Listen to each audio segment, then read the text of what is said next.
Hello everyone, welcome to my channel Online Biology Tutorials. We are done with mutualism, which was one of the example of population interaction. इस video में हम दो relationships पढ़ेंगे, दो population interactions पढ़ेंगे. एक पढ़ेंगे commensalism और दूसरी पढ़ेंगे amensalism. Species 1 और Species 2 आपस में interact करेंगी. As we have already talked, population cannot live in isolation, they need to interact. Human being अकेले नहीं रह सकता, उसको भी इंटरैक्शन की जरूरत है. कोई भी एनिमल, कोई भी प्लांट इंटरैक्शन करे बिना ज्यादातर नहीं रहता. मोस्ट ऑफ द प्लांट्स जो इंटरैक्ट करते हैं, अगर वो सेल्फ पॉलिनेटेड है तो भी वो इंसेक्ट्स के साथ इंटरैक्ट करते हैं पॉलिनेशन के लिए. So commensalism is a relationship between two organisms in which one is benefited but the other one is neither at profit nor at loss. That is why we have used zero, which signifies neutral relationship, means neither beneficial nor harmful. And plus का मतलब है कि ये benefited है. Species 1 जो है वो benefited होगी और Species 2 को कोई ना फायदा ना नुकसान. अब इसके कुछ एग्जाम्पल्स है which we need to know, जैसे कि epiphytes. Epi means above and phyte means plants. कुछ ऐसे प्लांट्स होते हैं जो कि स्टेम से वीक होते हैं, means they can not stand erect. उनकी स्टेम सीधी नहीं होती जैसे हम मेन प्लांट्स बाहर देखते हैं. सो इपीफाइट्स क्या होते हैं, क्योंकि उनके पास स्टेम जो है वो वेल डेवलप नहीं होती, so mechanical tissues well develop नहीं होते, तो जो भी इरेक्ट स्टेम है ये उसके आसपास ग्रो करते हैं. Okay, so epiphytes are the plants that grow on the other plants for their support. So epiphytes generally autotrophic होते हैं. Autotrophic means they can prepare their own food, but they are taking the support of the other plant. So, इसमें epiphytes are benefited, whereas the other plant which is giving the support, it is at neutral relationship, means it is neither at benefit nor at loss. So, एक तो हो गया आपका ये example जो आपको करना है. Then we are heading towards second example, जो कैटल एग्रेट होती है बर्ड, और किसी भी कैटल जिसके ऊपर ये राइड करती है, ये भी एक कमेंसलिज्म है. जनरली बफलोस के ऊपर कैटल एग्रेट मिलती है. अब बफलो जो है, अगर भैंस बुशेस में से जा रही है तो वो बुशेस को हिलाएगी, अंदर जाएगी, है ना.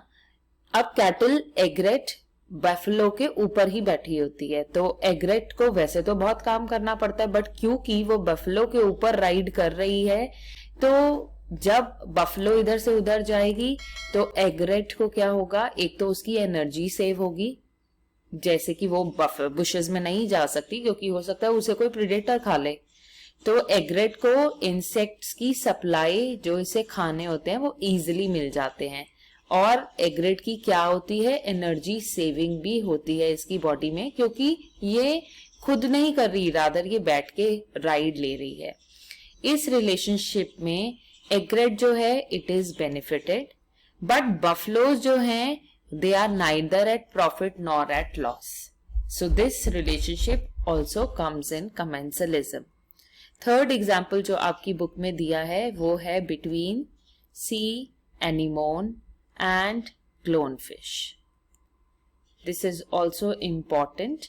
Clownfish has a chance that it can be fed by predators. Okay, clownfish को predators खा सकते हैं, but क्या होता है, जो सी एनीमोन है वो clownfish के ऊपर आ जाता है, ग्रो करता है. अब इसकी ये जो टेंटिकल्स हैं ये डंक की तरह होती हैं, स्टिंगिंग होती हैं, राइट. स्टिंगिंग टेंटिकल्स जब क्लोन फिश के ऊपर है सी एनीमोन, तो सी एनीमोन की जब टेंटिकल्स हिलेंगी तो it gives a signal to other predators that you don't have to feed on it because the tentacles are stinking.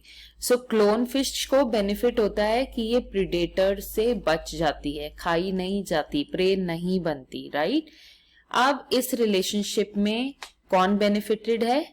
Clownfish is at benefit, and sea anemone, it is neither at profit nor at loss. That is why it is again coming in the example of commensalism.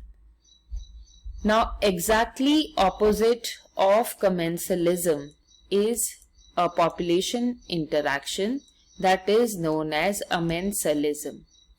Amensalism में again दो species होंगी, दो organisms होंगे, and ये कैसे एक दूसरे के साथ interact करते हैं? एक को तो होगा नुकसान और दूसरे को ना फायदा ना नुकसान. सो नेगेटिव का मतलब है हार्मफुल इंटरैक्शन होगी ये, और यहाँ पे जहां 0 लिखा है ये होगी हमारी न्यूट्रल. अब इस केस में हम एग्जाम्पल पढ़ेंगे जुगलेंस रीजिया, जो कि एक प्लांट का नाम है.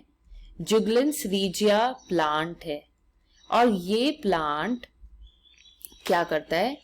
सपोज ये प्लांट है और ये सॉइल में है, राइट? सो ये इसके आसपास हो गई सॉइल. सो ये क्या करता है? हार्मफुल केमिकल्स जो है वो सॉइल में रिलीज कर देता है. तो जो सॉइल में रहने वाले माइक्रोब्स हैं, they get die. So in this relationship, microbes are having negative relationship, while the plant Juglans regia is showing neutral relationship. Okay? ऐसी relationship जिसमें एक को नुकसान होगा और दूसरे को ना फायदा ना नुकसान होगा, this will come in the category of amensalism. I hope this is understood by everyone. Stay connected for next population interaction.